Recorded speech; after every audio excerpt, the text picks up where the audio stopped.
Avec Samuel, on a fait la même école, à quelques années d'intervalle. La première fois que j'ai eu la chance d'échanger avec lui, j'ai été vraiment frappée par sa spontanéité, son enthousiasme communicatif, mais aussi sa simplicité. C'est en fait l'une des premières personnes avec qui j'ai parlé futur du travail. Et il m'a fait vraiment découvrir un vaste domaine de réflexion derrière tout ça. Il n'en fait jamais trop, il est toujours pertinent et son regard apporte un vrai vent de fraîcheur sur des réflexions qui nous touchent tout particulièrement chez Caravelle. Je vous laisse écouter notre échange de 45 minutes, qui je l'espère vous plaira.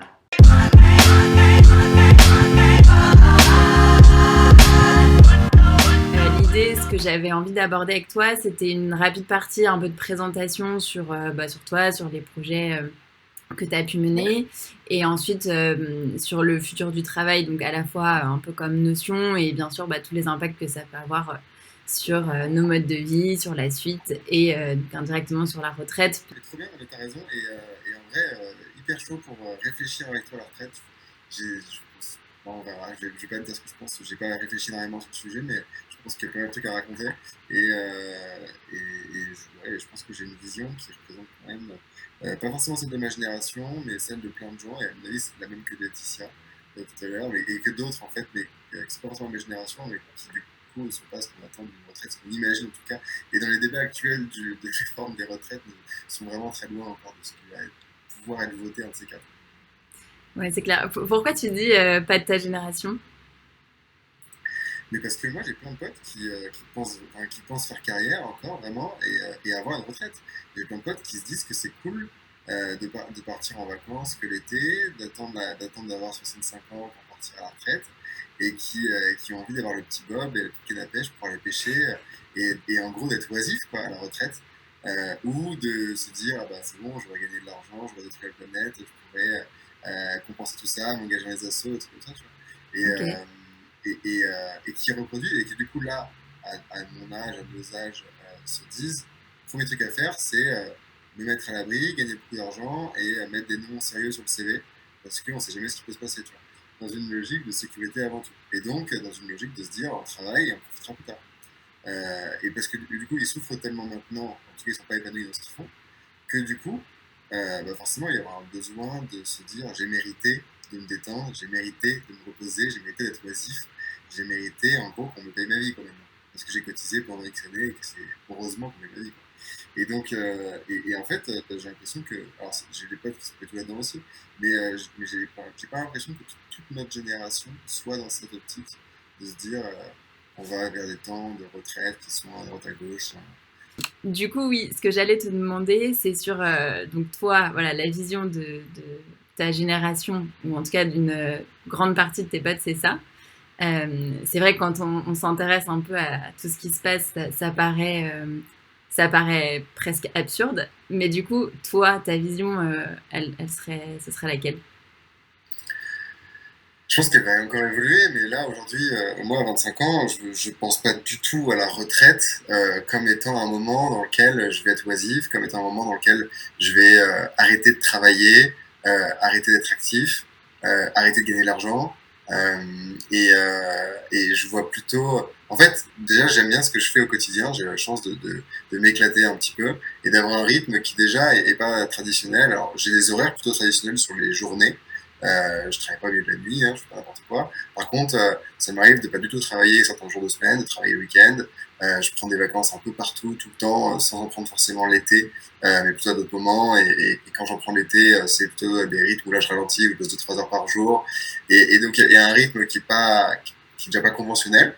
Et donc forcément après, si on regarde sur un plus long terme, pareil, moi je me vois pas m'arrêter à 60, 65 ans, 70 ans et rien faire. Je ferai certainement d'autres choses, mais je me vois continuer à travailler dans des choses que j'aime. Alors, je ferai peut-être plus du futur au revoir, je ferai peut-être certainement d'autres activités, j'en aurais eu plein d'autres trucs que j'aurais fait entre deux d'ailleurs.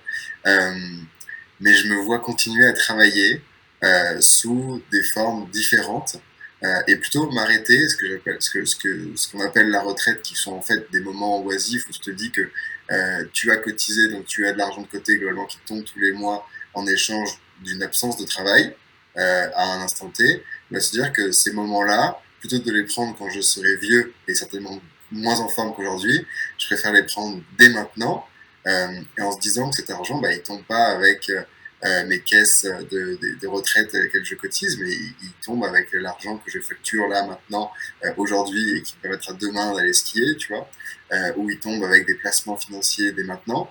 Mais, euh, mais en tout cas, pouvoir prendre ces moments-là plus régulièrement, tout au long de ma vie, parfois quelques jours, parfois quelques semaines, c'était des vacances dans ce cas-là, mais parfois peut-être plusieurs mois, me dire que j'ai un projet, alors utiliser ça pour plein de trucs. Euh, Là, pour l'instant, j'utilise majoritairement pour des temps complètement off, où je pars, je vais voyager, où je m'éclate, je passe du temps avec des potes, avec des proches. Mais certainement que j'utiliserai pour des moments où je vais lancer une boîte. Et donc, j'aurai certainement pas de revenus pendant quelques mois, quelques peut-être années, peu importe. Et par contre, j'aurai des revenus d'avant qui seront du coup l'équivalent de ma retraite. Et donc, ce temps-là de retraite, ou du coup se former, c'est-à-dire que si jamais je change de job, je fais autre chose, peut-être que j'ai besoin de quelques mois ou quelques années pour ne pas gagner d'argent, pour être oisif d'un point de vue activité, mais pour être hyperactif d'un point de vue formation. Et dans ce cas-là, bah, du coup, c'est une forme de retraite que je prends en avance. Et par contre, ça ne me dérange pas. La perspective de travailler tout au long de ma vie ne me dérange pas, et au contraire, me rassure plutôt. Ça m'inquiéterait de me dire qu'à un moment donné, je vais m'arrêter et je vois bien ce que je ferai d'autre. Ok, très intéressant. Et du coup, sur cette partie future, enfin quand tu dis, parce que par exemple, monter une boîte, que tu n'as pas de revenus, que ce sera de l'argent de côté avant, on anticipe du coup un peu, ça te nourrira peut-être pour ta réflexion sur ta newsletter de la semaine prochaine. Mais du coup, dans ce côté du rapport à l'argent, tu le vois comment? Tu le vois comme le mois du coup où tu travailles, bah, tu mets plus de côté pour ton temps off. Tu le vois, c'est du coup plus linéaire là-dessus ou est-ce que tu... Parce que quand tu évoquais tout à l'heure, via justement tes potes qui voient ces temps de vie et qui mettent de côté, tu as évoqué le mot sécurité. Et du coup, c'est vrai que c'est quelque chose je trouve, qui revient assez souvent sur au-delà de la retraite dans le sens de ce temps oisif, il y a ce côté pour plus tard, tu sais pas forcément ce qui se passe, et donc il y a une certaine sécurité à te dire, ben, j'aurai de côté pour ce moment-là. Oui, mais parce que c'est ces personnes qui sont majoritairement salariées, et je trouve il y a certainement une mauvaise vision de ce qu'est la sécurité, parce qu'en fait, moi, je me sens plus en sécurité en étant indépendant et en travaillant sur mes projets, parce que je dépends de 15 ou 20 clients à l'année, alors que quand tu es salarié, tu dépends d'une seule boîte. Alors certes, tu as du chômage, certes, tu cotises pour plein de trucs, et donc forcément, mais moi, en fait, je cotise pas, mais l'argent que je gagne en indépendant, je le place sur différents emplacements qui sont plus ou moins risqués, mais beaucoup qui sont très safe en fait et qui sont de l'argent que je vais avoir à long terme. Et du coup, bah, je suis aussi en sécurité parce que j'ai de l'argent qui rentre avec différents clients. Donc si jamais j'en perds un ou deux, parce que je m'embrouille, parce que ils ont plus besoin de moi, parce que ils se cassent la gueule, parce que bah, peu importe, je sais pas, j'en aurai toujours d'autres. Je dépends pas que d'une seule personne. Donc il y a quand même un aspect de sécurité là-dessus. Et puis après, sur le fait de gagner son argent là, je le mets de côté tous les mois, mais pas en me disant en fait c'est pour financer le mois prochain ou la retraite ou dans 50 ans, mais plus dans une logique en fait déjà de dire, en fait j'ai un peu décorrélé déjà mon activité au quotidien de mes revenus, dans le sens où il y a quelques activités qui me prennent peu de temps, mais qui me rapportent beaucoup, et d'autres activités qui me prennent beaucoup de temps et qui ne me rapportent pas grand-chose. Donc là, très concrètement, bah, c'est écrire la newsletter, on en parlait à l'instant, c'est faire le documentaire. Le documentaire, c'est un work in progress, c'est un projet dans lequel le documentaire en lui-même, c'est des heures de travail qui, tu rapportes au horaire, tu gagnes rien du tout. C'est un projet qui a l'équilibre, mais qui ne fait pas gagner d'argent. Par contre, ce qui fait gagner de l'argent, c'est des conférences. Ça, c'est quelque chose qui me prend très peu de temps, 1 ou 2 heures, et c'est des milliers d'euros qui rentrent d'un coup, à titre de comparaison. Et donc, peut-être 5 ou 10% de mon temps est alloué à des projets qui me rapportent de l'argent, et le reste du temps, déjà, qui ne me rapporte pas trop. Et donc, du coup, bah, cet argent que je gagne sur des projets qui me rapportent, il est mis de côté pour les... Alors, il est mis de côté pour la vie au quotidien, qui, elle, ne me rapporte pas énormément, et sur les projets qui comptent pour moi. Mais les conférences comptent pour moi aussi, en fait. C'est juste que je ne pourrais pas en faire que ça. J'aurais l'impression de me répéter si j'en faisais 50 par mois des conférences. Déjà, je suis aussi autant d'activité. Mais surtout, j'aurais l'impression de me répéter. C'est pas ce que j'ai envie de faire. Mais faire que du documentaire, ça m'intéresse pas non plus.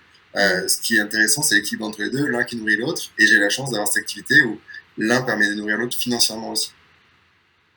Ouais, ok, ça marche. Et en fait, moi, ce qui m'intéresse aussi, c'est qu'est-ce qui t'a amené à te poser ces questions-là, en fait. Parce que moi, tu vois, un des trucs qui m'a, au début, quand j'ai découvert, voilà, un peu, enfin, ton travail, ton parcours, j'ai quelques années de plus, et tu vois, je me disais, ben, en fait, je trouve ça un raisonnement à la fois hyper mature et hyper,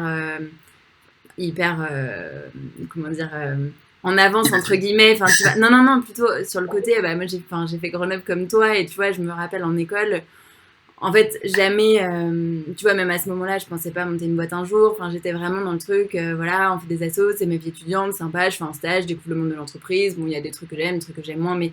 Et du coup, je trouvais ça quand même assez impressionnant, le fait de, à ce moment-là, déjà, te dire, bah, en fait, ça me correspond pas. Enfin, tu vois, même en termes de connaissance, en fait, de ce que toi, tu avais envie de faire.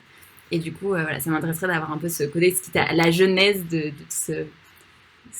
Ouais. cette pensée, on va dire. Mais c'est vrai qu'à l'école, on t'en parle pas énormément. Puis j'ai fait un parcours classique de prépa école de commerce où, en fait, t'es dans la voie royale et après tu pars en CDI habituellement. Mais moi, j'ai eu la chance, j'ai eu deux chances certainement. Bon, la première chance que j'ai eue, c'est que j'ai découvert très très tôt l'entrepreneuriat et le freelancing. C'est qu'à 19 ans, j'avais envie de monter une boîte déjà. Et la première boîte, c'était une marque de vêtements que j'ai montée avec des potes. Et on s'est éclaté à bosser là-dessus. Et donc j'ai appris plein de choses, mais beaucoup plus que ce que j'apprenais à l'école. Et surtout, ce que j'apprenais, c'était directement utilisable.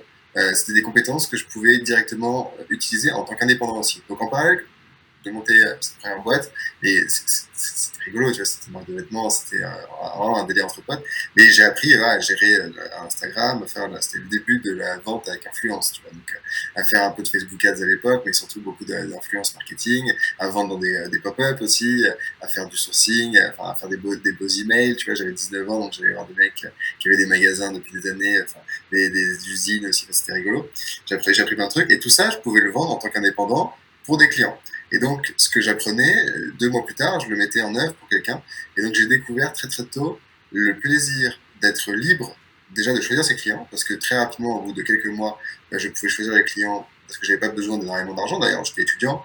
Et du coup, cette deuxième chance que j'avais, c'était que mes parents m'ont payé mon école de commerce et m'ont aidé à vivre jusqu'à du coup mes 20 ans, 21 ans, je sais plus 22 ans à quel âge on finit l'école de commerce, jusqu'à la fin de mon école de commerce. Et donc ça, c'était une sécurité en disant que bah, tout ce que je faisais, je le gagnais, c'était que du bonus pour moi pour partir en vacances, pour faire la fête. Et il n'y avait pas ce besoin de gagner de l'argent. Donc j'ai pu construire mes compétences, construire ce que j'avais envie de faire en toute tranquillité. Ça, c'était une vraie chance. J'ai été privilégié là-dessus. Et ayant goûté à cette liberté de l'indépendance, de l'entrepreneuriat très tôt, bah forcément, après, je ne me voyais pas faire des stages. Donc, je me voyais continuer à tester de nouvelles choses. Donc, ça s'est matérialisé sous la forme d'une learning experience, expedition, où je suis parti 6 mois pour rencontrer un tas de boîtes innovantes dans le monde qui bossent avec des freelances. Et puis ensuite, j'avais envie de continuer cette aventure que j'ai bien aimée sur Future of Work, et je l'ai poussée avec des formats plus ludiques, comme un documentaire, une bande dessinée là, dernièrement. Et donc aujourd'hui, ce que je fais, c'est que j'explore le futur du travail. Je rencontre des personnes qui ont des bonnes pratiques, qui sont un peu novatrices. Et puis ensuite, je diffuse tout ce que j'ai appris à leur côté, sous des formats un peu plus ludiques, avec des conférences, avec des documentaires, avec des prises de parole, des séries, des trucs qu'on peut faire qui sont assez chouettes. Et donc je m'éclate au quotidien avec ça, mais c'est un hasard, hein, le Future of Work. Ça m'a plu et c'est un écosystème dans lequel je me suis senti bien tout de suite et j'ai vu qu'il y avait plein de trucs à creuser. Donc j'avais envie d'aller à fond dedans. Mais c'est un peu un hasard, c'était pas prévu et c'est le fait d'avoir goûté tôt, à mon avis, à cette liberté et à la possibilité de choisir ses clients qui fait que forcément le retour en arrière est difficile et que donc bah, la carrière conventionnelle, classique, elle est pas tellement envisageable quand tu démarres à 19 ans en étant indé. Ok, et le côté, du coup, justement, enfin, que ce soit salariat ou travail, c'est des choses pour toi, tu te dis, il n'y a pas de retour en arrière. C'est quand tu dis, voilà, entre guillemets, tu y as goûté, et donc c'est quelque chose que tu vivras, enfin, entre guillemets, que tu vivras jamais, ou c'est quelque chose, c'est pas le moment et ça pourra évoluer. Comment toi tu sens Euh, par rapport à ça? alors, quand je disais salariat là, je pensais vraiment au salariat pas très drôle, quoi. Les stages qu'on voulait te faire faire en entreprise, ou le rôle de junior, où en fait, ouais, c'est pas l'éclate, quoi. Aller faire de Euh, l'audit et et, des inventaires ou ce genre de choses. ouais, voilà, j'ai pas fait, tu vois, mais j'ai des amis Ouais. qui ont fait, et quand ils me racontaient leur journée, je me projetais pas tellement, quoi. Mais donc ça, tu vois, non, ça c'est sûr que jamais de la vie, quoi. Enfin, faudrait me payer extrêmement cher. Et encore, tu vois, même si on payait très très très très très cher, je pense que je le ferais pas. Mais par contre, être salarié, alors du coup, dans mes rencontres, j'ai rencontré des boîtes qui sont formidables. Et j'ai vu que l'entreprise, c'était pas que ça. Tu peux avoir aussi une vraie reconnaissance en entreprise, une vraie autonomie. Tu peux vraiment t'éclater dans ce que tu fais en étant salarié. Et j'ai plein de potes aussi qui s'éclatent dans ce qu'ils font, évidemment, heureusement. Donc le salariat n'est clairement pas mort. Et un jour, peut-être que je serai salarié d'une entreprise, mais pas une entreprise, voilà. Une entreprise qui finalement me laissera toute la liberté d'un entrepreneur ou d'un indépendant au sein d'une structure. Pourquoi pas? Là, pour l'instant, c'est pas du tout dans mes plans, mais j'y suis pas fermé, je suis pas hostile au salariat par principe. C'était plutôt le salariat qu'on nous présentait en école, que tu as peut-être connu aussi quand tu étais en école, et ce vers quoi 90% des gens se dirigent en fait. Mais dans mes rencontres, j'ai fait la connaissance de boîtes qui sont formidables et qui forcément me font repenser ma vision du salariat. Ouais, non, mais là où je suis complètement d'accord avec toi, c'est notamment la vision que tu as, c'est le truc. Moi, après, je sais que j'ai fait notamment un stage ben, tu vois, chez Accor, gros groupe, etc. Pour le coup, ça s'est hyper bien passé. J'ai adoré ces expériences et ça a plus été le côté. En fait, je voyais le truc un peu de manière linéaire et je me suis rendu compte bah, que finalement, en sortie d'école, j'ai monté une boîte parce que je me disais. J'avais l'impression qu'il fallait que j'attende d'avoir de l'expérience, puis qu'à un moment, je me suis dit, bah non, ça sert à rien d'attendre. Enfin, mais en tout cas, voilà, je suis assez d'accord avec toi sur le fait de. Ça peut être un moment de vie, ça évolue et tout n'est pas cette vision forcément. Enfin, entre guillemets, t'es enchaîné à un truc et puis Ouais, après, t'en sors plus jamais. Ou, voilà, c'est. bien sûr que non, non, heureusement. Heureusement. Ouais. Non, non, complètement. Mais du coup, c'est marrant comme je trouve on oppose vachement, tu vois, presque t'es indépendant ou t'es salarié. Et on a vachement ce côté case, alors qu'en fait, bah déjà, t'as même des gens qui sont les deux. Ça peut voilà, être une alternance de vie. Enfin, je trouve que c'est intéressant ça. Et oui, c'est hyper intéressant, tu as tout ce côté de personnes qui sont salariées, qui sont indépendantes à côté, et heureusement. Ok, vas-y, bah, du coup, pour cette partie-là, déjà, super intéressant. J'avais une question par rapport à, du coup, après, on va dire, Work in Progress 1. Euh, Tu es, je crois, sur la suite. Du coup, en termes d'angle, un peu de Oui. perspective, qu'est-ce qui, enfin, quels sont, du coup, on va dire, je sais pas, les champs d'action où tu t'es dit, mais en fait, j'ai pas, ça, j'aborde pas. Qui t'a motivé? Quel est l'angle du deuxième? Du coup, si tu peux en parler, hein, si c'est confidentiel, pas de souci. Non, non, bien sûr, on peut en parler. On a même déjà commencé à dévoiler les tournages du deuxième tome avec le premier vlog qui est sorti cette semaine, donc on peut carrément en parler. Euh, le, le premier tome, c'était le futur work en général. C'était comment est-ce qu'on peut trouver du sens dans son job et de plein de façons différentes. On parlait de salariat, d'indépendance, de collectif, de communauté, de nomadisme, d'intelligence artificielle, ouais, de vraiment plein de trucs. Et le deuxième tome, ben, il est venu en discutant forcément avec un tas de gens à la sortie, avec entre les deux les partenaires du documentaire. Et puis, plein de personnes avec qui j'ai bien échangé, qui m'ont fait des retours hyper intéressants. Et ce qui manquait, à mon avis, dans le premier tome, mais on ne peut pas le faire, de toute façon, c'est pas ce que je. C'est pas une erreur, hein, à mon avis. Il est bien comme il est, le premier tome, mais ce qu'on pourrait creuser encore plus, c'est la notion de salariat et de se poser vraiment la question de est-ce que le salariat est mort, qu'est-ce qui fait qu'on rejoint une boîte plutôt qu'une autre, qu'est-ce qui fait qu'on peut s'éclater dans le salariat. Évidemment, c'est un message positif, hein, c'est ce qui fait quand même la force de Working Progress, à mon avis, c'est de montrer des bonnes pratiques plutôt que de dénoncer les mauvaises. Et, euh, et du coup, bah là, on s'interroge sur qu'est-ce qui fait qu'on rejoint une boîte plutôt qu'une autre, qu'est-ce qui fait qu'on aime un environnement de travail. Et globalement, on a identifié trois composantes du travail, la notion de mission, la notion de la tâche, et puis la notion d'environnement de travail. Et donc on va aller creuser tout ça pour voir, pour montrer qu'à un instant T, tu peux t'éclater dans une boîte. Alors, la différence du 1, c'est que dans le premier tome, les gens s'expriment en leur propre nom. Dans le deuxième tome, ils s'expriment au nom d'une entreprise. Donc, quand on va dire cette boîte elle est géniale, bah, c'est pas de dire en fait toute la boîte elle est formidable. C'est-à-dire qu'à un instant T, pour une personne dans ce contexte-là, eh ben, il y a un contexte qui fait qu'elle s'éclate et elle est heureuse, elle est bien. Alors pourquoi ce contexte? Et qu'est-ce qui fait que ça fonctionne? Dans sa relation avec son manager, dans la mission qui lui a été présentée, dans les tâches qu'elle exécute au quotidien, dans la reconnaissance qu'elle a, dans les collègues et des amis, tu vois, dans un tas de sujets. Et la différence aussi, je pense, par rapport au premier tome, c'est qu'on va voir un tas de secteurs différents. Dans le premier tome, il y avait beaucoup de MacBook, on était très sur le tertiaire. Dans le deuxième tome, on est vraiment, on balaye plus large, on a un artisan, on a une boîte qui fait du retail, on a une boîte qui fait de l'industrie, On a une boîte qui est du tertiaire, évidemment. Et donc, on balaye tout ça dans des grandes structures, des petites structures, et toujours, par contre, on garde ce fil rouge de se dire que voilà, c'est une quête et que je me rends dans différents pays, à droite à gauche en Europe et même aux États-Unis dans quelques Ok. jours. Donc voilà, on va balayer plus large que Work in Progress, hein, mais au sein du spectre salarial. Ok. Et du coup, sur ce côté un peu future of work, justement, implication, et parce qu'aujourd'hui, du coup, tu as commencé par mettre entre guillemets en opposition ta vision en disant que c'était pas la vision de ta génération. Euh, mais en même temps, est-ce que pour toi, justement, c'est qu'on va dans ce sens-là ou c'est plutôt que enfin, est-ce que du coup, il y aura, entre guillemets, toujours ces deux cohabitations ou est-ce que pour toi, le future of work, c'est vraiment nos organisations vont évoluer et comment tu projettes ça, tu vois, d'ici quelques années? Ah, mais, elles vont évoluer, c'est certain. Je pense qu'il y a de plus en plus de personnes qui se rallieront à une vision qu'on a, qui est de dire que tu peux t'arrêter un peu quand tu veux tout au long de ta carrière et pas nécessairement juste travailler non-stop 40 ans et ensuite te détendre sur la fin de ta vie. Ça, je pense que oui. Par contre, il y a des personnes qui vont continuer à considérer le travail comme étant une activité qui n'est pas un plaisir, qui n'est pas nécessairement euh, vecteur de sens, vecteur de reconnaissance, vecteur d'émancipation. Et donc forcément, on se dit, non, bah moi je reste, je fais mon job. Et après, par exemple, quand j'ai terminé, on me laisse tranquille, je fais ce que je veux. Donc les week-ends, les vacances, le soir et la retraite, c'est mon plaisir. Et qui vont viser, qui vont continuer à être dans un schéma classique, je pense. De toute façon, il faut que ça. La retraite, à mon avis, n'évoluera pas vers une suppression totale de l'activité, une suppression totale de ce qu'on connaît comme étant la retraite aujourd'hui.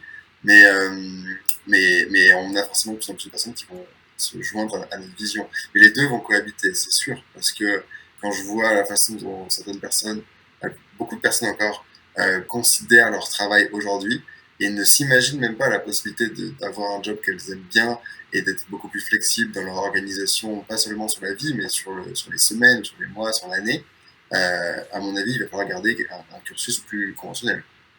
Ok, et du coup, toi, via, on va dire, ton travail, tes recherches, et que ce soit donc les conférences, les reportages, ton objectif derrière tout ça, c'est quoi? C'est que les gens, justement, entre guillemets, se rallient à cette vision, se rendent compte que le travail, c'est pas une fatalité, ou quel est l'objectif derrière tout ça? Bah, l'objectif derrière tout ça, il y en a deux. Il y en a un qui est l'objectif de la boîte Work in Progress et il y a le mien. L'objectif de la boîte Work in Progress, c'est tout simplement de mettre en avant les bonnes pratiques qui existent déjà. C'est de se dire que le future of work, c'est déjà une réalité pour certaines personnes. C'est réservé à une minorité pour l'instant. Et il n'y a pas une boîte qui est formidable sur tout, mais il y a plein de bonnes initiatives qui sont à picorer à droite à gauche. Et donc l'enjeu d'une boîte comme Work in Progress, qui est un média, hein, qui fait du documentaire, de la conférence ou d'autres trucs, c'est juste de mettre en avant ce qui existe déjà de mieux et de se dire que bah, ça plantera des petites graines dans le cerveau d'autres personnes et pour certaines elles vont germer et elles oseront tester à leur échelle une nouvelle pratique. Et j'ai des boîtes, hein, je le sais maintenant, quand je donne une conférence, il y a quelques années c'était vraiment du vernis. J'avais l'impression qu'on me faisait venir en me disant ouais, on va faire parler de petits jeunes, c'est rigolo, et 1 heure et après on reprend nos activités et il ne se passe pas grand chose. Là j'ai l'impression quand même que depuis le Covid, il y a un vrai ancrage dans le réel. C'est pas hors sol du tout, c'est très concret. Et ce que je raconte, c'est mis en place, c'est testé dans les semaines, les mois qui suivent. Et ça, c'est plutôt cool. C'est un vrai changement. Et donc, c'est juste. Et j'ai eu des témoignages de personnes qui m'ont dit j'ai vu le documentaire, ça m'a fait réfléchir à ça, on a testé tel truc, mais aussi merci, ou sur une newsletter, ou sur un truc comme ça. Donc, ça apporte juste de l'information. Donc, il y a cette mission juste de démocratiser des bonnes pratiques sur le futur of work. Ça, c'est l'enjeu. Il n'y a pas de grand plan à 10 ans, il y a plein de trucs sur lesquels j'ai envie de bosser, mais j'ai envie de garder ça aussi comme une aventure à mon échelle et pas forcément de créer une grande structure. Donc ça avance à son rythme. Et voilà, donc voilà pour l'objectif de Work in Progress. Et après, le mien, c'est juste de m'éclater dans ce que je fais. Et j'ai la chance d'avoir plein de projets à droite à gauche et d'être guidé par simplement qui sont les personnes avec lesquelles j'ai envie de passer le plus de temps, l'environnement dans lequel je me sens bien, et des projets sur lesquels il y a de l'adrénaline à récupérer, un peu de challenge. Et donc c'est un bon mix de tout ça entre ce qui est bon pour Work in Progress et puis ce qui est bon pour moi, mais il faut forcément que ce soit un truc qui m'amuse. Ok. Et du coup, ça, est-ce que toi, comme tu dis, là, ton aventure entrepreneuriale, tu l'as su assez vite. Mais tu vois, moi, j'aurais envie de me dire, sur le papier, ouais, c'est trop bien et tout. Et comment savoir, en fait, tu vois, ce qui t'amuse, ce qui te plaît. Est-ce que sur ça, il y a des bonnes pratiques? Est-ce que c'est l'expérience? Est-ce que c'est être à l'écoute? Est-ce que... Je pense il faut le tester, c'est tout, hein. Moi, je me rappelle très bien que quand j'ai fait le premier documentaire, ce qui m'excitait le plus, c'était le challenge de faire un documentaire. C'était de débarquer dans un monde où j'y connaissais rien et de tester, d'arriver, d'apporter ma petite sauce et de faire un truc sympa. Et le deuxième tome, il y a toujours le challenge de faire un documentaire, mais qui est bien moins présent parce qu'en fait, je sais comment ça se passe maintenant et je vois à peu près que je vais arriver à le faire, quoi.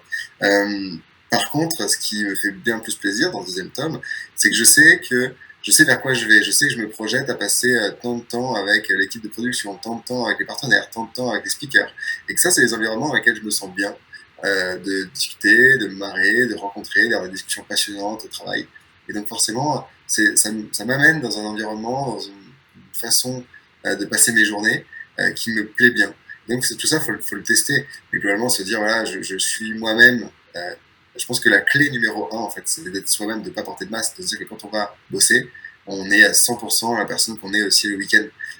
Et quand on peut être comme ça dans son job, bon, bah là, je pense on est aligné. Et alors ça, on peut le trouver de plein de façons différentes, hein.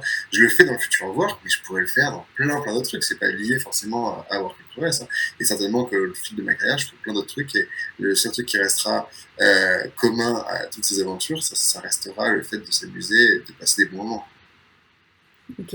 Et du coup, est-ce que tu vois certaines limites au final à tout ça? Parce que j'ai envie de dire, évidemment, que sur le papier, ben, enfin, forcément, on adhère. J'ai envie de dire que tu dis à quelqu'un demain, euh, voilà, enfin, entre guillemets, trouve ce qui te plaît et fais-en ta vie. Et est-ce que tu vois certaines limites à la fois sur... Alors, il y a deux axes en fait qui me viennent en tête là-dessus. C'est à la fois l'axe de... ben, en fait, peut-être qu'il y a des gens qui n'ont pas envie que leur travail, ce soit leur plaisir, qui veulent séparer les choses et qui préfèrent avoir un boulot pas trop prenant, ou quand ils sont chez eux le soir, ils y pensent plus. Et enfin, tu vois, avoir en tout cas cette différenciation. Et je pense à ça dans la mesure où, tu vois, tu as des boîtes aussi où t'es tellement bien que ben, on considère que voilà, tu vas passer tes week-ends, enfin, tu vas plus. Ta boîte ou ton travail, certes, tu l'aimes, mais du coup, ça prend toute la place. Donc, cette Ouais, limite, je vais dire, à un niveau un peu perso et une limite après sur le côté extérieur de. Bah, tu vois, tu le disais, tu as pu faire tes projets parce que, par exemple, bah, tes parents ont pu payer ton école. Est-ce que du coup, ces deux axes voilà, sont est-ce que quelles sont les limites que tu vois là-dessus ouais, et cette première limite déjà. Bon, alors après, la limite du temps, le week-end, le soir, ça, c'est chacun qui la fixe, quoi. On peut avoir tendance à se laisser emporter, mais bon, ouais, moi, j'ai pas l'impression que ce soit le cas. Peut-être au début, mais faut faire une franche séparation. Enfin, je bosse quasiment tous les week-ends, mais je bosse souvent plein de jours en semaine où je bosse pas, ou en tout cas des demi-journées Mm. régulièrement. Et la limite, on se la fixe soi-même.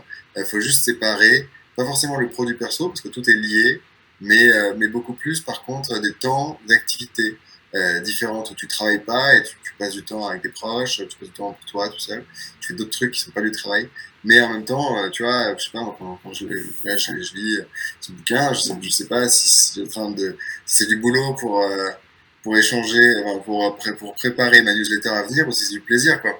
Et il y a beaucoup de choses que je fais où, quand je pars sur un tournage de documentaire, est-ce que c'est du travail ou est-ce que c'est du plaisir? En vrai, de vrai, la question à se poser, c'est si j'avais 1 million d'euros, pas 1 million, un milliard, un compte illimité d'argent, si tu veux, parce qu'un million, il y en a qui dépensent vite, mais 1 milliard d'euros limité, en illimité, qu'est-ce que je ferais de ma vie, tu vois, qu'est-ce que je changerais dans mes journées? Et moi, je ne changerais pas grand-chose, certainement, parce que beaucoup de trucs qui m'éclatent dans ce que je fais. Donc la limite, elle est plus sur la faisabilité. Quand on, parce que quand on m'écoute comme ça, on peut peut-être se dire, ça encourage à aller vers sa passion, mais la passion, à mon avis, n'est pas une bonne clé pour comprendre tout ça, parce que je suis pas passionné de futur work, que j'aime beaucoup, je suis hyper intéressé, ça m'éclate, mais mes passions, c'est plutôt le ski ou le tennis, et je pourrais certainement créer une activité là-dedans, mais ça serait peut-être pas aussi simple, et tous les secteurs d'activité ne permettent pas d'avoir un truc dans lequel on s'éclate. Il vaut mieux trouver un environnement de travail, quelque chose qui nous intéresse, dans lequel on peut s'éclater, dans lequel on peut se créer un peu son job, plutôt que de se diriger en disant quelle est ma passion. Ok, c'est la danse, bon, bah, donc il faut que je sois danseuse, quoi, danseur. Et donc là, je pense qu'il y a plein de trucs qu'on peut faire autour, mais il ne faut pas se planter sur sa passion, quoi. C'est pas forcément une passion qu'on recherche dans le fait d'aimer son job, c'est juste un environnement dans lequel on se sent bien, et donc là, pour ça, il faut se connaître. Moi, je sais que ce qui me motive, c'est pas tellement la mission dans mon travail, parce que je me rappelle un jour, on m'avait posé la question, je parlais de sens au travail, et puis à la fin, on me demande quelle était, quelle est ma mission, enfin, quel est le sens de mon job. Et puis moi, je dis, bah, c'est la mission, c'est quand même formidable de pouvoir inspirer, réfléchir au travail de demain et inspirer en mettant en avant. Et en fait, en rentrant de ce truc-là, je réfléchis, je me dis, en réalité, moi, ce qui me motive, alors évidemment que c'est formidable et c'est plutôt mieux de faire ça que de vendre du tabac. Mais par contre, c'est pas ce qui me motive au quotidien, ce qui me fait lever le matin, c'est pas me dire, waouh, je vais aider des gens à changer de métier, tu vois, c'est cool, mais c'est un bonus. Ce qui me motive, moi, au quotidien, c'est de m'éclater en rencontrant des personnes que j'adore, en passant du temps avec des personnes que j'adore, en apprenant en fait énormément, parce que j'apprends dans quasiment tous les nouveaux projets, et c'est ça qui m'éclate le plus. Et donc c'est en se connaissant là-dessus qu'on se rend compte, parce qu'il y a d'autres personnes qui vont s'en foutre complètement de ce qu'elles vont faire et du challenge, mais par contre la notion de mission, c'est un vrai driver. Je m'ai rencontré qui se lève le matin, et c'est assez exceptionnel. Ou alors, moi, je pense à ma sœur, là, par exemple, qui bosse dans une grande boîte américaine qui vend des chaussures, et elle est fanatique de cette boîte. Et tous les gens de cette boîte sont des fanatiques de cette boîte. Elle t'en parle, elle a des yeux qui brillent, parce que en interne, ils ont réussi à créer un engouement autour de la mission de la boîte, tu vois, qui est assez fou. Et donc là, ça tient à la mission et à l'environnement de travail, où tu as des trucs de tennis, des trucs de sport partout, et en fait, elle, la tâche qu'elle fait, globalement, elle s'en fout un peu, tu vois, et ça pourrait être après n'importe quoi. Tant que c'est dans cette boîte, c'est passionnant pour elle, parce qu'elle se reconnaît dans la mission, parce qu'elle se reconnaît dans l'environnement. Et du coup, je pense qu'on est tous différents là-dessus, on a tous une appétence particulière pour soit la mission, soit la tâche, soit l'environnement, et au sein de ces trois trucs, il y a encore plein de trucs à se partir. Mais de se dire que voilà, il y a ces différents sujets, et donc forcément, en tant qu'entreprise, en tant que manager, bah, il faut être capable de donner des réponses à tous les niveaux pour pouvoir englober tout le monde. Mm. Ouais, non, complètement. Et c'est ça où, voilà, finalement, le point de départ, c'est se connaître soi-même, et c'est même pas toujours évident. Mais ouais, super intéressant. Et je pense que tout le monde n'est pas, en plus, c'est ça, sensible aux mêmes arguments. Donc, ouais, complètement. Et du coup, bah, si juste très rapidement, la limite, peut-être j'imagine que c'est un truc que tu entends régulièrement. Et d'ailleurs, c'est évoqué, je trouve, dans Work in Progress aussi. Ce côté, finalement, tu le dis d'ailleurs, cette phrase, c'est plus une utopie, mais finalement, il y a quand même de l'extérieur un truc de se dire tous les témoignages sont super inspirants.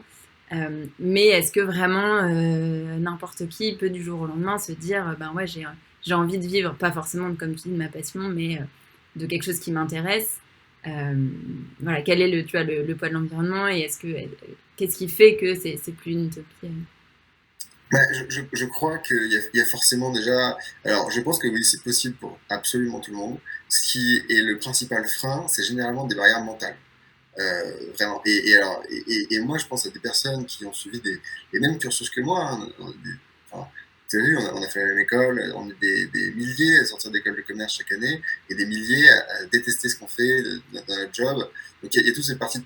Déjà, je pense que c'est le premier public auquel s'adresse Work in Progress. C'est la première partie de personnes qui sont plutôt privilégiées dans leur éducation, dans leurs ressources financières, mais qui pour autant s'ennuient, s'emmerdent dans ce qu'elles font.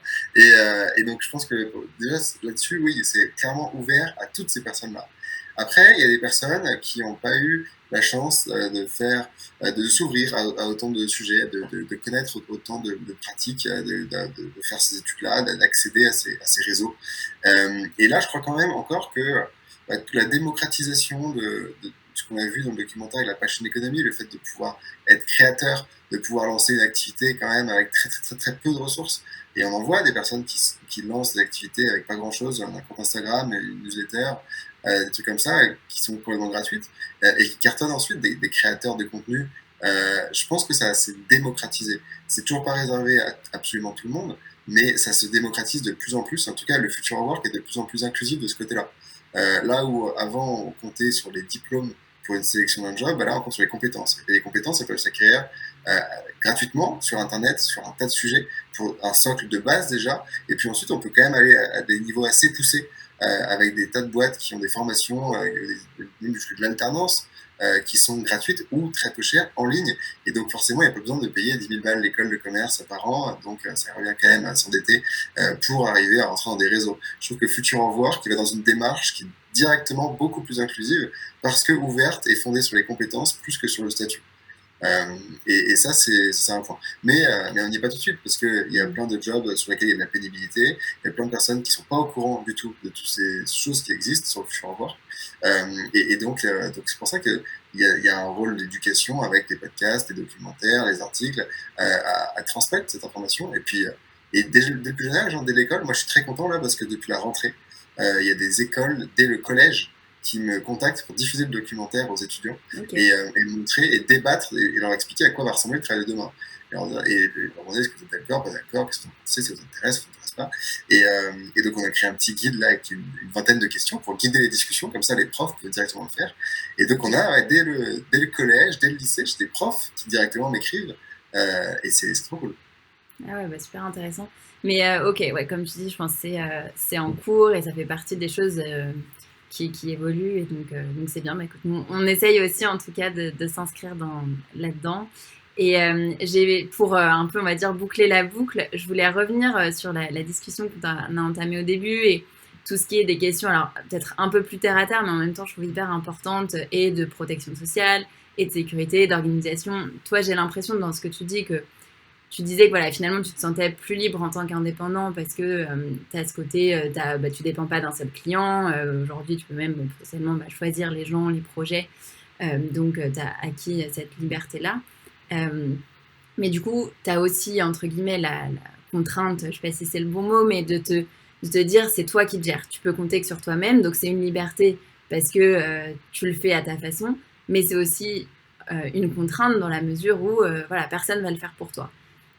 Est-ce que de ce côté, enfin voilà, de ce côté-là, comment tu vois les choses? Bah, en vérité, je préfère me gérer moi-même plutôt que me remettre à d'autres personnes pour me gérer. Ça dépend sur quoi, tu vois, mais je suis entouré d'un expert comptable, j'ai une mutuelle, une prévoyance, tu vois, pour tous ces sujets-là, on n'est pas tout seul, on a quand même des outils qui existent pour les indépendants. Et d'ailleurs, tu contribues à ça, hein, avec Caravel, c'est aussi d'autres outils pour les indépendants. Et puis pour tout le reste, je sais qu'il y a une partie de, alors, je sais pas, ça me paraît assez évident que tout ce que je gagne chaque mois, je ne dépense pas 100% et qu'il y a une partie que je mets de côté. Et puis ensuite, c'est une répartition de placement entre des trucs très risqués, des trucs moins risqués, des trucs très très safe parce que c'est de l'épargne dont j'ai besoin à long terme et je me dis, bah ça c'est pour dans X années, dans plutôt 10, 20, 30, 40, 50 ans. Euh, et, euh, et là, pareil, tu vois, là où je pense que l'éducation de gestion de finances personnelles et l'éducation de placement financier était réservé à des initiés il y a quelques années. Aujourd'hui, on a de très très très bons contenus, podcasts, newsletters, sites web qui t'éduquent sur le sujet. Donc moi j'ai appris tout par moi-même là-dessus. Et là aussi c'est une forme d'émancipation de ne pas dépendre de quelqu'un. Et donc je préfère. On m'avait ouvert une assurance vie dans je ne sais plus quelle boîte affreuse il y a très longtemps quand j'étais enfant. Et je me suis rendu compte en me renseignant moi-même que en fait ça ne me rapportait pas grand-chose ce truc-là. Et j'en ai ouvert d'autres ailleurs qui me rapportent bien plus. Et en fait ça, tu vois, je préfère le faire moi-même et apprendre sur ce sujet-là plutôt que de déléguer à quelqu'un et qui ne va pas forcément faire les choix les meilleurs en fonction de moi, la vie que j'ai envie de mener. Et certainement aussi que les instances traditionnelles qui s'occupaient de la gestion des finances de la plupart des personnes sont pas encore adaptées à la vision qu'on partage de ce que va être la retraite, de ce que va être une vie. Voilà, quand je parle alors j'ai changé de banque dernièrement, mais quand je parlais à une banque très traditionnelle, on était dans des discussions, mais c'était hallucinant. Enfin, c'était assez dingue ce qui pouvait se passer, où j'avais l'impression que je devais expliquer chaque mot, chaque façon de gagner mon argent, tout ce que je faisais et toute la façon dont je dépensais mon argent aussi n'était pas du tout aligné avec ce que tout entendre, quoi. Et donc là-dessus, je pense que c'est plutôt chouette de pouvoir gérer soi-même. Mais du coup, oui, il y a ce côté, je suis complètement d'accord avec toi, mais ça implique que ça t'intéresse, parce que je sais que moi, j'échange avec pas mal d'indépendants, et tu as ceux qui ont une espèce de phobie de tous ces trucs-là, et donc qui ont Même si oui, quelque part, ils savent que, ben, en fait, pour l'instant, ils gagnent bien leur vie, ils profitent et en fait, c'est plus une angoisse, tu vois, qu'un côté ça m'intéresse de creuser et de bien faire les choses. Je pense après, comme ce que tu dis, qu'il y a quand même de plus en plus d'outils là-dessus. Mais du coup, Voilà. est-ce que toi, tu as l'impression que du coup, c'est aussi dans ce mouvement-là, le fait qu'il y ait de plus en plus de freelance, d'indépendants, il y a des solutions qui se développent et donc ça te permet de le gérer de manière relativement simple. Euh, et, euh, et est-ce que, alors, plusieurs questions, enfin, deux questions derrière ça. Est-ce que du coup, toi, aujourd'hui, voilà, tu as l'impression qu'il y a des solutions, des outils qui se développent et donc que ça finalement te facilite ton quotidien et que les sujets que tu as envie de creuser, tu peux les creuser, tu as de l'info de manière beaucoup plus facilement et que ce que tu n'as pas envie de creuser, c'est géré pour toi?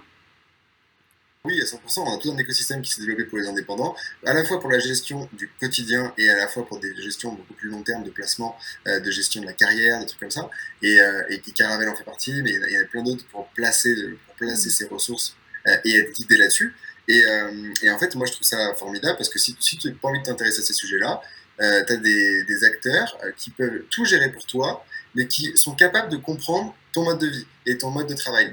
Et ce qui n'était pas forcément le cas avant. Donc là, ouais, depuis 4-5 ans, moi, je dirais qu'on a un vrai écosystème qui se structure et qui est capable de s'adapter aux besoins particuliers des indépendants, et pas que des indépendants d'ailleurs, et des personnes qui ont un mode de vie qui se rapproche plutôt des indépendants, mais qui sont pas forcément indépendants, et donc de gérer l'ensemble de leurs activités et l'ensemble de leurs placements et l'ensemble de leur carrière sans que ces personnes-là aient à s'y intéresser, mais juste de comprendre ce qu'elles font. Donc, ouais. Ok, très bien. Bon, du coup, dans le petit temps qui nous reste, ce qui m'intéresserait pour un peu synthétiser toute notre discussion, c'était. Alors, il y a des questions qu'elle t'a déjà répondu, mais pour résumer, par exemple, en quelques mots, tu vois, aujourd'hui, c'est quoi pour toi les valeurs du futur du travail? C'est la curiosité. Je pense que c'est avant tout la curiosité parce que les nouvelles compétences, parce que de nouvelles façons de collaborer, parce que ouverture, le futur du travail, comme je disais, moi je le définis comme étant quelque chose qui existe déjà mais ailleurs et qui est réservé à une minorité. Donc la curiosité permet d'aller récupérer ces bonnes pratiques. Ça c'est ouais. Et puis après dans la façon de travailler, l'autonomie, je pense qui est essentielle, peu importe quel est son statut, mais être autonome. Et puis beaucoup plus de temps aussi d'humain. Enfin, on se rend compte que ce qui est important, c'est le temps qu'on passe avec les autres, ce qu'on partage. En tout cas, moi, ce qui est important, c'est le temps que je passe avec chacune des personnes avec lesquelles je collabore, et que ce soit juste pour 3 minutes ou que ce soit pour un an. Donc, à mon avis, on se dirige plutôt vers là-dessus, une notion d'empathie, de curiosité et d'autonomie. Ok, ça marche. Parce que comme c'est une question que tu poses dans le documentaire aux autres, j'avais envie de. Enfin, j'avais envie de savoir un peu toi, voilà, comment tu vas y Ouais, aller. bah, ils ont tous répondu collectif hein, Ouais, dans le exactement. documentaire. Ils ont tous répondu collectif et une réponse liberté. Je me reconnais bien là-dedans aussi, hein, ça me va bien, les deux, liberté et collectif, Ouais, mais j'achète l'aspect de aussi. curiosité est intéressant aussi, je trouve.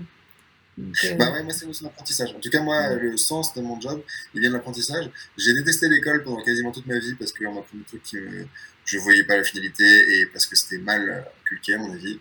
Mais par contre, depuis que j'ai arrêté de faire tout ça et que j'apprends tout seul, alors tout seul non, mais avec plein de gens, mais de plein de façons différentes en dehors de l'école, et ben en fait, je me rends compte que c'est ça qui m'excite le plus, tu vois. Et je sais que les projets vers lesquels je vais aller dans les prochains mois, c'est des trucs sur lesquels je maîtrise pas 100%. Et faire un truc que je sais faire déjà, ça m'intéresse pas. Et du coup, tu l'as déjà un peu évoqué en début, tu avais anticipé cette question sur la retraite de demain. C'est quelque Ouais. chose de, du coup, est-ce que tu peux le resynthétiser rapidement? Ouais, alors en tout cas, la retraite de demain, à mes yeux, ma retraite, la façon dont moi je vois ma retraite, c'est pas de retraite. C'est-à-dire que je vais pas m'arrêter de travailler, je m'arrêterai quand physiquement je serai plus capable alors physiquement et peut-être intellectuellement, je serai plus capable de faire ce que je fais. Certainement que j'aurai plein d'activités qui vont continuer, mais j'ai envie de continuer à travailler, d'avoir une activité, de ne pas être oisif jusqu'à ma mort. Et on verra quand celle-ci arrivera, mais voilà, si je vis jusqu'à l'âge à laquelle meurent les hommes aujourd'hui, l'âge moyen, et ben j'adorerais pouvoir travailler jusqu'à cet âge-là et toute ma vie. Alors travailler du côté avoir une activité, de faire quelque chose, parce que c'est par là que ma vie a du sens, pour la reconnaissance, pour l'entourage, pour tout ce que j'ai fait, pour l'adrénaline que j'y cherche, pour le challenge, et puis pour les revenus aussi. Donc je compte gagner ma vie jusqu'au bout de ma vie, pas simplement vivre de mes cotisations ensuite.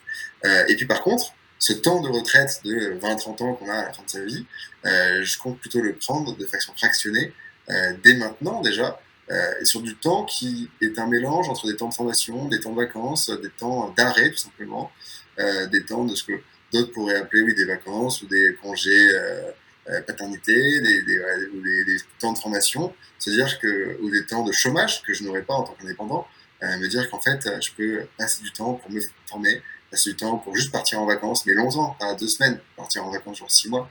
Tu sais, Oui, j'avais fait un tour du monde. des temps de pause. Alors, tour du monde, j'ai pas très envie, mais plutôt de partir faire, je sais pas, 6 mois où je fais que du ski parce que j'adore ça.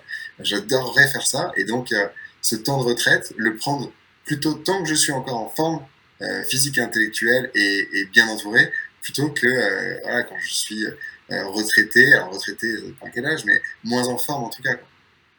Ok, du coup, le conseil pour pouvoir faire ça, pour toi, c'est ce que tu disais, notamment, c'est assez terre à terre comme raisonnement, mais c'est vrai que nous, je sais qu'un des premiers trucs un des premiers trucs qui viennent en tête, c'est ok, comment l'organises et financièrement et vis-à-vis de ton organisation de travail. Donc, au niveau de l'organisation, c'est beaucoup, en tout cas aujourd'hui, via un statut d'indépendant ou de freelance, ou après, il y a aussi des options en tant que salarié où tu peux prendre des temps de pause et tout dépend des boîtes dans lesquelles tu bosses.